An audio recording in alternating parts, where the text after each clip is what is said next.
오늘의 말씀 신명기 3장 1절에서 17절입니다. 그 다음에 우리는 방향을 바꾸어서 바산길로 올라갔습니다. 그러나 바산 왕 옥이 우리를 맞아 싸우려고 자기의 군대를 모두 거느리고 에드레이로 나왔습니다. 그때 주님께서 나에게 말씀하시기를 그를 두려워하지 말아라. 내가 그와 그의 온 군대와 그의 땅을 너의 손에 넘겼으니 전에 헤스본에 사는 아모리 왕 시온을 무찌른 것처럼 그를 무찔러라 하셨습니다.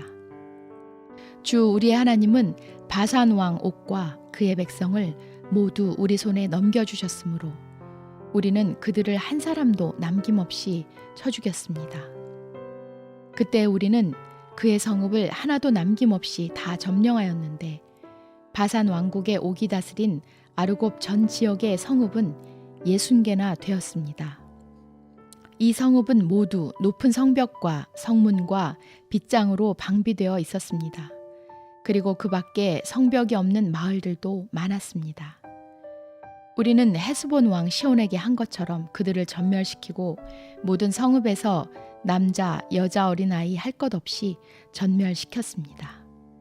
그러나 성읍에서 노획한 모든 집짐승과 물건들은 우리의 전리품으로 삼았습니다. 그때 우리는 요단강 동쪽 아르논 개울가에서 헤르몬 산까지의 땅을 두 아모리 왕의 손에서 빼앗았습니다. 시돈 사람들은 헤르몬을 시련이라 하였고 아모리 사람들은 스닐이라고 하였다.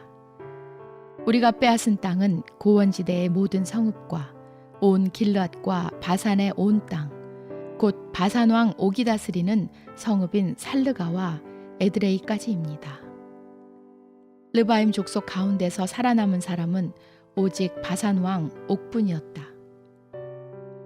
쇠로 만든 그의 침대는 지금도 암몬 자손이 사는 라빠에 있다. 그것은 보통 자로 재어서 길이가 9자요 너비가 넉 자나 된다. 우리가 그 땅을 차지하였을 때에 나는 르우벤 자손과 갓 자손에게 아르논 골짜기 곁에 있는 아로엘에서부터 길르앗 산지의 반쪽과 거기에 있는 성읍들을 주었습니다. 므낫세 반쪽 지파에게는 길르앗의 남은 땅과 옥의 나라인 온 바산 지역을 주었습니다. 아르곱의 모든 지역, 곧 바산을 옛적에는 르바임의 땅이라고 하였다. 므낫세의 아들 야일은 그술 족속과 마아갓 족속 경계까지 이르는 아르곱 땅을 모두 차지하였다. 그래서 오늘날까지 그의 이름을 따라 이 바산 지역을 하봇 야일이라고 한다. 므낫세 지파의 한 가문인 마길에게는 길앗을 주었습니다. 그리고 르우벤 자손과 갓 자손에게는 길앗에서 계곡 중앙을 경계로 한 아르논 계곡까지와 암몬 자손의 경계인 야복 강까지를 주었습니다. 그들이 차지한 지역은 서쪽으로는 요단강까지 이르고 북쪽으로는 긴네렛 호수까지 이르고 남쪽으로는 사해까지 이르고 동쪽으로는 비스가산 기슬까지 이릅니다.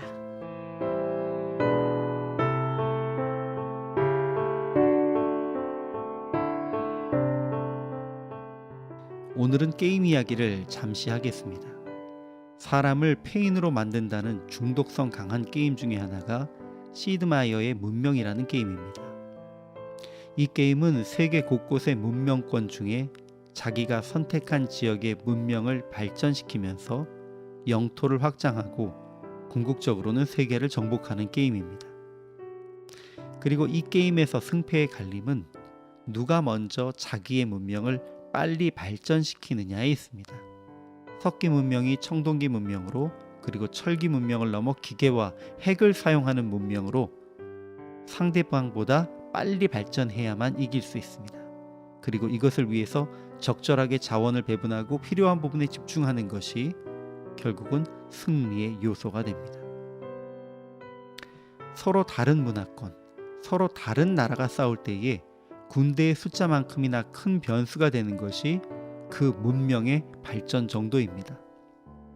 돌과 나무로 된 무기는 상대를 타격해서 싸우지 못하게 하는 기능에 중심을 두지만 청동기와 철기로 발전되면 적에게 치명상을 입히고 죽이는 것이 목적이 됩니다.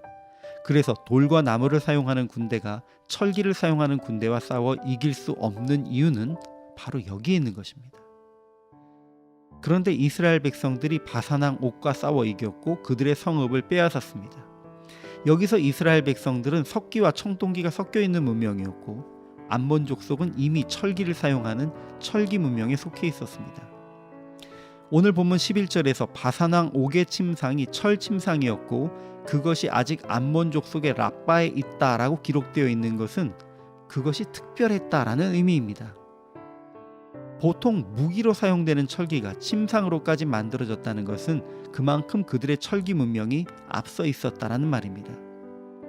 사실 고고학자들은 이스라엘이 사울과 다윗의 왕국 시대까지 철기가 보편화되지 않았다라고 말합니다.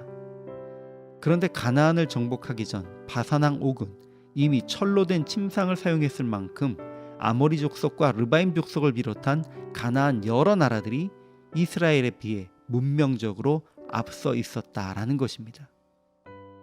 이렇게 겨우 석기 문명을 벗어나고 있는 이스라엘 공동체가 철기 문명을 향유하는 팔레스타인 지방의 군대와 싸워 이길 수 있었던 것은 비상식적인 일입니다. 그럼에도 불구하고 이렇게 이스라엘이 승리할 수 있었던 것은 그들이 문명의 차이를 능가하는 하나님의 권능에 힘입어 싸웠기 때문입니다. 오늘 수준이 다른 대상과 맞붙어야 하는 일이 혹시 있으시다면 기억하십시오. 하나님의 사람에게 있어서 싸움은 능력 혹은 수준에 근거한 것이 아닙니다. 우리의 싸움은 오직 우리의 아버지이신 하나님의 힘이 중심이 되는 싸움입니다.